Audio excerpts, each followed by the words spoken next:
Baik, selamat pagi. Perkenalkan, nama saya Melenius Adi Durga Pardamuan, NIM 411093 dari Prodi Penjaskesrek tahun 2017 dari kelas A sore. Baik, di sini saya akan langsung pada kata pengantar. Puji syukur kami panjatkan kehadirat Tuhan Yang Maha Esa, karena dengan rahmat dan karunialah kami dapat menyelesaikan makalah materi tentang bahasa baku dan tidak baku tepat pada waktunya. Kami sangat berharap makalah ini dapat berguna dan menambah wawasan serta pengetahuan kita mengenai bahasa baku dan tidak baku. Semoga makalah ini dapat dipahami bagi siapapun yang membacanya. Dan sebelumnya, kami mohon maaf apabila terjadi kesalahan kata-kata yang kurang berkenan di makalah yang telah kami buat tersebut. Baik, di sini saya langsung pada pendahuluan. Bab 1 yaitu latar belakang. Istilah bahasa baku telah dikenal oleh masyarakat secara luas. Namun, pengenalan istilah tidak menjamin bahwa mereka memahami konsep dan makna istilah bahasa baku tersebut. Hal tersebut terbukti bahwa masih banyak orang atau masyarakat berpendapat bahwa bahasa baku sama dengan bahasa yang baik dan benar. Mereka tidak mampu membedakan antara bahasa baku dan yang tidak baku. Slogan "Pergunakanlah bahasa Indonesia dengan baik dan benar" nampaknya mudah diucapkan, namun maknanya tidak jelas. Slogan itu hanyalah suatu ucapan yang tidak berwujud nyata, sebab masih diartikan bahwa di segala tempat kita harus menggunakan bahasa baku. Demikian juga masih ada cibiran bahwa bahasa baku itu hanya buatan pemerintah agar bangsa ini dapat diseragamkan dalam bertindak atau berbahasa. Manalah ada bahasa baku, khususnya bahasa Indonesia baku. Manalah ada bahasa Indonesia lisan.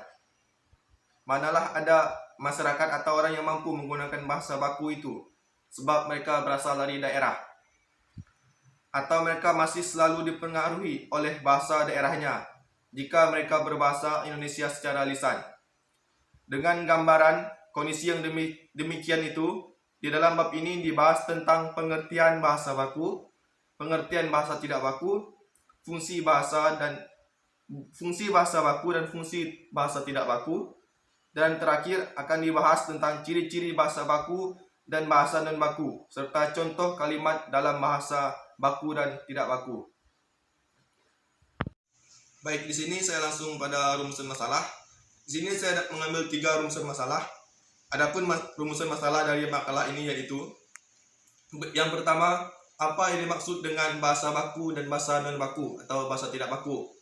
Yang kedua, apa saja fungsi bahasa baku dan bahasa non baku. Dan yang ketiga, apakah kriteria dan ciri-ciri bahasa baku dan bahasa non baku. Baik, di sini juga saya mengambil tujuan pembuatan makalah tersebut. Yang saya ambil 3 poin, yaitu yang pertama, mengetahui apa yang dimaksud dengan bahasa baku dan bahasa non baku. Yang kedua, mengetahui fungsi dari bahasa baku dan bahasa non baku. Dan yang ketiga, mengetahui kriteria dan ciri-ciri bahasa baku dan bahasa non baku. Manfaat pembuatan makalah tersebut. Yang pertama, lebih mengetahui dan memahami tentang bahasa baku dan bahasa non baku, utamanya tentang pengertian, fungsi, dan kriteria serta ciri-ciri bahasa baku dari bahasa dan bahasa non baku.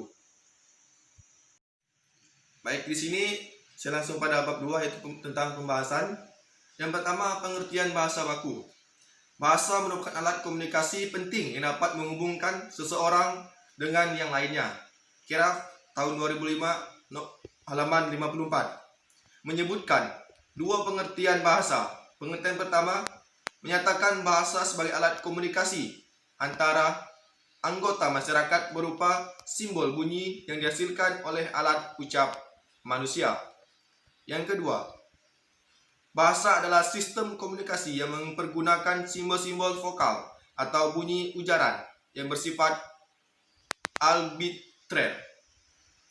Pada kaidah bahasa Indonesia terdapat 2 ragam bahasa, yaitu bahasa baku dan bahasa tidak baku. Istilah bahasa baku dalam bahasa Indonesia atau standar laws dalam bahasa Inggris dalam dunia ilmu bahasa atau linguistics pertama sekali diperkenalkan oleh film Matthius pada tahun 1926. Ia termaksud pencetus aliran Praha atau The Prague School pada tahun 1930. Bahasa baku adalah bahasa standar atau pokok yang kebenaran dan ketepatannya telah ditentukan oleh negara. Baku berarti bahasa tersebut tidak dapat berubah setiap saat. Baku atau standar beranggapan adanya keseragaman. Berdasarkan teori, bahasa baku merupakan bahasa pokok yang menjadi bahasa standar dan acuan yang digunakan sehari-hari dalam masyarakat. Baik, di sini saya akan membacakan tentang pengertian bahasa tidak baku. Bahasa tidak baku atau disebut non baku adalah ragam bahasa yang berkode berbeda dengan kode bahasa baku dan dipergunakan di lingkungan tidak resmi. Ragam bahasa non baku dipakai pada situasi santai dengan keluarga, teman, di pasar, dan tulisan pribadi buku harian. Ragam bahasa non baku sama dengan bahasa tutur, yaitu bahasa yang dipakai dalam pergaulan sehari-hari, terutama dalam percakapan. Baik, di sini saya akan membacakan tentang fungsi bahasa baku. Menurut Hasan Alwi dan kawan-kawan pada tahun 2003 halaman 15, bahasa baku mendukung 4 fungsi, yaitu fungsi pemersatu, fungsi pemberi kekasan, fungsi pembawa kewibawaan, dan fungsi kerangka acuan. Untuk fungsi pemersatu, Indonesia terdiri dari beragam suku dan bahasa daerah. Jika setiap masyarakat menggunakan bahasa daerahnya, maka dia tidak dapat berkomunikasi dengan masyarakat di daerah lain. Dan fungsi bahasa baku yaitu untuk memperhubungkan semua penutur berbagai dialek bahasa tersebut. Lanjutnya, fungsi pemberi kekasan, yaitu suatu bahasa baku membedakan bahasa itu dari bahasa yang lainnya. Melalui fungsi tersebut, bahasa baku memperkuat perasaan kepribadian nasional masyarakat bahasa yang bersangkutan. Fungsi pembawa kewibawaan, yaitu pemilikan bahasa baku membawa serta wibawa atau prestise. Fungsi pembawa wibawa bersangkutan dengan usaha orang mencapai kesederajatan dengan peradahan lain yang dikagumi lewat pemerolehan bahasa baku tersebut. Keempat, fungsi kerangka acuan. Sebagai kerangka acuan bagi pemakaian bahasa dengan adanya norma dan kaidah yang dikodifikasi yang jelas. Norma dan kaidah itu menjadi tolak ukur bagi yang benar dan tidaknya pemakaian bahasa seseorang atau golongan. Selanjutnya, fungsi bahasa tidak baku. Bahasa tidak baku adalah bahasa yang digunakan dalam kehidupan santai, tidak resmi, sehari-hari yang biasanya digunakan pada keluarga, teman, dan di pasar. Fungsi penggunaan bahasa non baku adalah untuk mengakrabkan diri dan menciptakan kenyamanan serta kelancaran saat berkomunikasi atau berbahasa. Selanjutnya, kriteria bahasa baku. Sebagaimana yang telah diungkapkan bahwa bahasa baku atau standar digunakan pada situasi formal atau resmi. Bahasa baku mempunyai ciri-ciri sebagai berikut. Menurut Hasan Alwi, tahun 2003 halaman 14, ciri-ciri bahasa baku terbagi menjadi 3, yaitu ragam bahasa baku memiliki sifat kemantapan dinamis yang berupa kaidah dan aturan yang ditetapkan. 2. Memiliki sifat kecendikian. Perwujudannya dalam kalimat, paragraf, dan satuan bahasa yang lebih besar mengungkapkan penalaran atau pemikiran yang teratur, logis, dan masuk akal. Yang ketiga, bahasa baku atau standar beranggapan adanya keseragaman. Proses pembakuan sampai taraf tertentu berarti proses penyeragaman kaidah, bukan penyamaan ragam bahasa atau penyeragaman variasi bahasa.